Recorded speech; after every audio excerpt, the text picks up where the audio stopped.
Hey everybody, it's Brian over at Strong Tower Training, and I got a tip for you today on power production for golf. So we're going to talk a little bit about lag and how to create more power in your golf swing. You could apply this to other sports too though, so if you play baseball, softball, tennis, pickleball, anything involving rotation, which is pretty much every sport, this applies. So just a quick tip, we'll do the fun part first, and then we'll talk about an important safety prerequisite second. So the first part is a little bit about lag. So in a nice athletic stance, setting up for some rotation, we want to kind of create some dissociation or lag between the upper body and lower body. So what I mean by that, in your golf swing, you're going to lead with the hips, and then you're going to create sort of some lag in the upper body. You'll see elite athletes do this all the time. What it does is creates more whip in whatever movement they're doing. So more whip, more power. They're essentially taking their lower body, leading the movement, creating some dissociation, and actually moving initially away with the opposite part of the body, the upper body. And then that creates that whipping effect as they come through. You'll see in like beginner, intermediate athletes, they kind of move everything as one unit. So they're just gonna bring everything through with the same timing.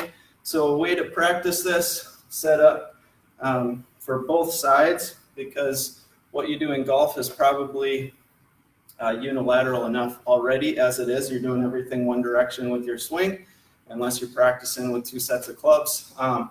So I want you to practice this if you apply it at home on both sides. So we're keeping kind of some equal pressure, drive, and force production out of both hips. So I'm going to set up with my forward foot towards the target, my back foot set up at about 45 degrees from that. From there, I'm going to push. You see this green band here, so I'm going to push into the instep of this back foot. I'm going to drive the hips first, and then I'm going to lag the upper body with my rotation. So I'm going to drive hips, upper, hips, upper, hips, upper. So I'm trying to create, again, a little bit of that whip effect. Go like 3 to 5 repetitions on each side. If you're adding a baseball bat, a golf club into this, I think you're going to see an effect. Well, if you practice this every day, 5 to 10 times a day, you're going to see an effect pretty quick. So what that means is when you apply it in sport and you have an external object, you're adding a little bit of load to it. As your power production increases, you also want to be able to stabilize first. So that's where the safety component comes in. If you're getting more powerful, we don't want just all this unharnessed power without the ability to stabilize, especially this center proximal area, the spinal column. So we'll talk about how to do that first. So obviously set up the other side. You got your target, your lead foot pointed towards the target, your back foot turned out at about 30, 45 degrees. And again, we're going to push off the instep of the foot, driving hips first, and then creating that lag effect with the upper body coming through. So a few repetitions on that side.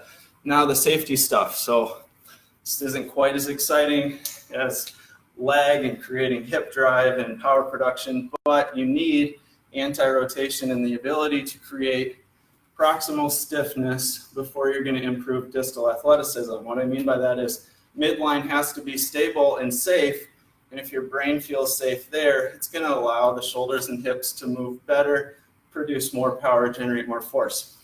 So a great drill is the Palloff press to work on proximal stiffness. We're just going to get a nice wide base. You got a resistance band, and we're going to press out with sort of this horizontal angle. So there's some different things that you can do with this. You can do like a stirring effect. Just want to make sure that you're in nice tall posture, you have an appropriate load, and then we're working on stabilizing and anti-rotation. So the band's wanting to pull me this way, and I'm fighting that, or working on anti-rotation. So building up some holds on each side. Great way to ensure that as your power increases, you're doing it safely. Hope this helps your golf game or whatever you apply it to. If it does, drop a comment, let us know in the comment section. If you have questions, go ahead and drop those in too. Thanks.